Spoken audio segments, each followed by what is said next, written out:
almost immediately in water. That's one of the ingredients we use. And the second one is caustic soda. Caustic soda looks like a granulated sugar. It is actually the cleaning agent we have in soap. It is corrosive. When I say corrosive, it can bounce when you handle it with your bare hands, or when you add water to it and dip your hand inside that water, it can actually burn. So you have to be very, very careful. For those that have reaction to chemicals or soap, it is better you use hand glove if you are just a beginner. Then that's that. Then the next one is the one we call soda ash. Soda ash is also one of the chemicals that we use, and it helps to regulate the concentration. Like I said before, caustic soda is what? Corrosive. So we now use soda ash to reduce the concentration of the caustic soda so that it will not burn. Whether using it on the vehicle, because there are some soap that you use on vehicle, it tends to change the color because it is corrosive. So we have to add soda ash to reduce that corrosive nature of soap. Then we have SLS. SLS also resembles a granulated, it's like a rice grain. It's also one of the materials that we use, and it's a surface active agent that helps in foaming. It assists in foaming. Yes. Okay. Yes, that's SLS. So you see everything now. Then we now have another one, Texapon. It's like a paste. Where is it? Texapon is a paste in nature, and also it's a foaming agent too that supports the foaming action of XLS. Then the next one is sulfonic acid. Mind you, sulfonic acid in pronunciation resembles sulfuric acid. Sulfuric acid is very, very corrosive and it burns. We don't use sulfuric acid, but we use what? Sulfonic acid. This is it. Sulfuric acid is transparent in nature, but this one is what? Jelly-like and dark. So that's sulfonic acid that we use. And also, it also helps to boost the activity of SLS, which is what? Also a foaming agent. Then the next one is STPP. STPP is a white crystal-like powder, and it's like a table salt. It also acts as what? A cleaning agent. Then the next one is foam booster. This helps to increase the foaming nature of our soap, because people like soap that cleans and soap that cleans and what? Foams. If you have a soap that does not foam, they'll say, I beg, that soap, it's not the work, it's not good. So you have to use a good foaming agent, enough foaming agent. Then we have formalin. Formalin, for those that will be selling soap, formalin is used as a preservative. When it is used on its own, is an agent of cancer. But it has not been reported when it is used in soap to preserve soap. So it has already mixed with other ingredients. So it does not cause cancer when it is added to soap solution. We normally use formalin for those that will be selling. But if you are going to use it at home, there is no need for formalin. You can just produce and use. Then we now have color. We have perfume. So it depends on the color you want to use. You can use blue, you can use green, you can use orange color, you can use yellow, depending on the one you want to use. But I prefer to use yellow and green. Then the other day we went. These are the ones I just mentioned now are the ones we normally use for soap production. But when myself and my brother went there the other day, they said they've added another one to it, which is Wow. Wow is also one of the ingredients. Now, why this Wow was produced? They now discovered that soap that is being made nowadays, some of them just foam and they don't clean. They don't clean materials. And this Wow is very, very effective to remove grease and oil from cloth.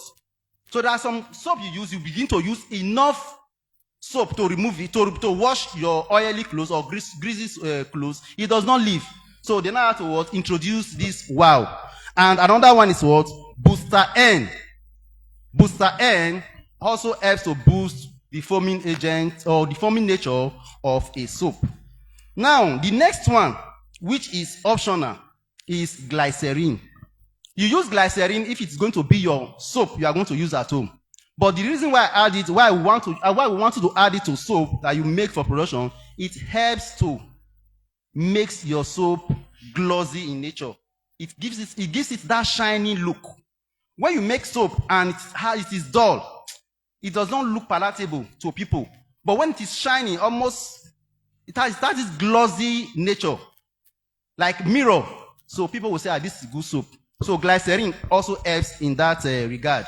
Also, it helps to protect your hands. For those that have screen reaction to chemicals, glycerin also helps to protect your hand so that you do not get reaction on your skin. Then the next one, which is also optional, is vitamin E. We didn't even get that one at all. So I didn't get that. Since glycerin can act as vitamin E, so I didn't bother to get vitamin E. So these are the various ingredients that we use for soap production. But if I will still have time, I will just read out the procedure. If not, I will just it's better I start so that I will not waste much time. But let me just quickly go through it. Should I go through it? Okay. Now, in soap production, you have to be very, very patient, honestly, especially during stirring, in order to ensure chemicals that are added to mix properly. And when you are working with smaller volume, you have to start with 10. Since you are an amateur, you have to start with 10 liters at least before you go higher. You may want to produce a large number, and the end you spoil everything. So it is better you start from a lower volume, then increase this as time goes. Then, for the ingredient that we need, there is no need for us to get scale and begin to measure the quantity. No. You just walk straight to any chemical shop, a good chemical shop, I mean to say, then tell them you need so and so quantity for 20 liters. It has already been measured.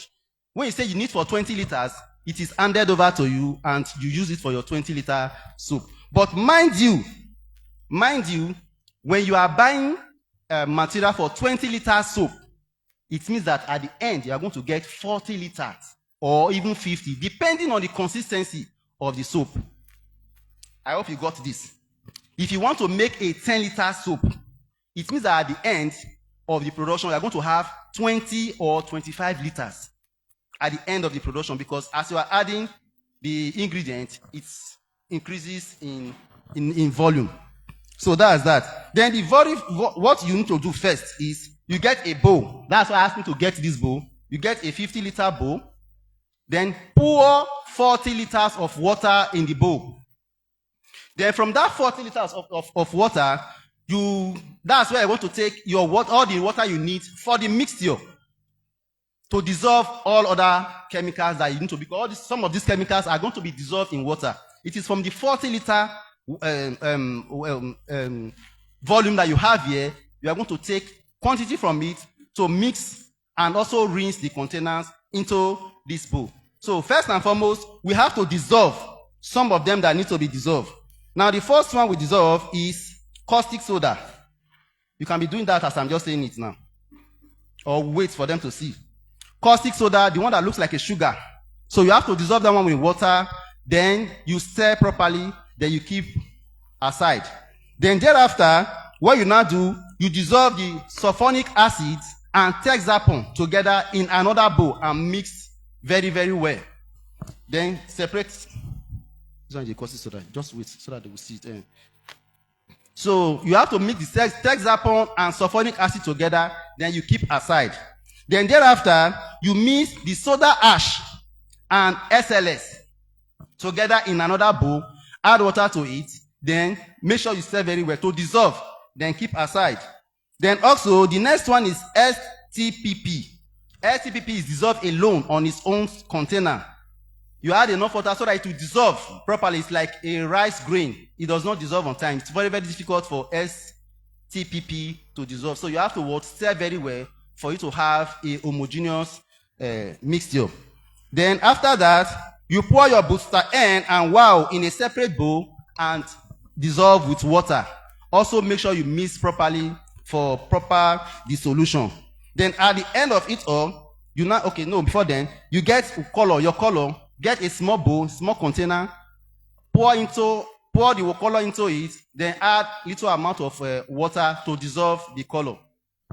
Then what you now do is you get the nitrosol. Like I said before, if you are using nitrosol, you can use it immediately. It dissolves almost immediately. But if you are using antisol, you have to wait till daybreak. So after taking the water, like all what I said, now when I say dissolve, you are getting the water from this bowl to dissolve all this, from the 40-liter water to dissolve all this other chemical. Then you now take, before you now start to add your nitrosol, you take about 5 liters from this bowl and keep aside. That's what we are going to use to rinse all the containers, the other containers inside the same bowl. We are going to use the entire 40 liters. But if the consistency is too thick, then we add more water. If it is okay, then we leave it like that.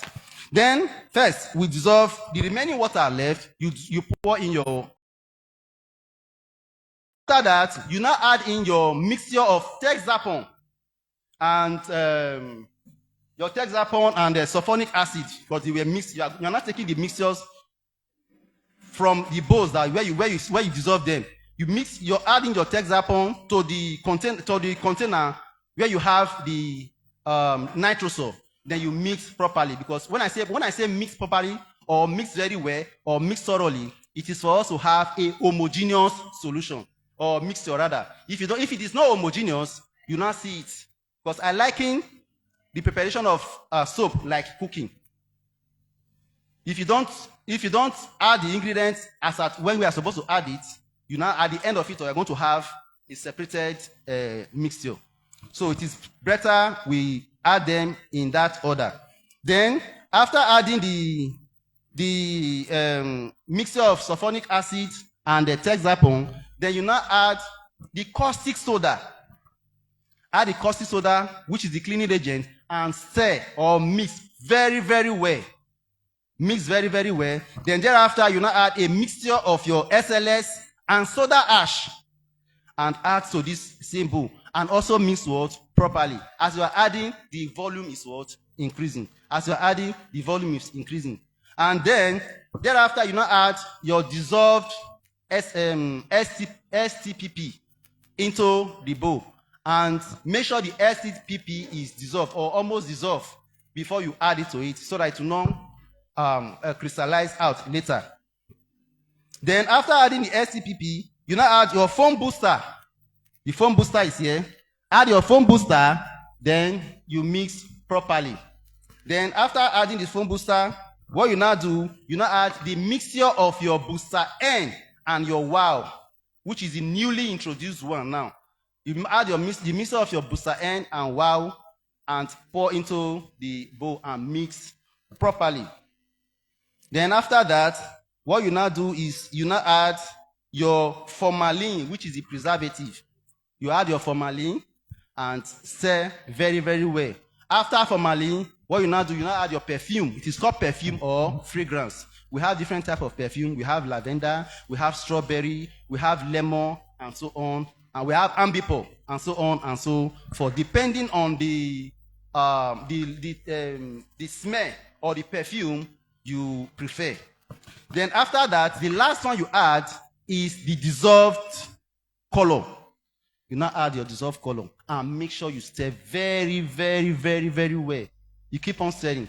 Then it is at that point you now discover whether it is too thick or too light, depending on what you want. Because everybody has their different consistency, your thickness. So if you want it to be very, very thick, no problem. If you want it to be a little lighter so that it can flow very well, then you need to add water. Then at the end of it all, you need to leave the bowl to cure for 24 hours. For all the mixture, all the ingredients to what? Bind together. Then it is after curing for 24 hours. That's if you do it now, the next day, you now see the soap will now be prepared or ready for packaging and selling. Without wasting time, please, I need the 40-liter water so that we can start immediately. Thank you very much for the attention.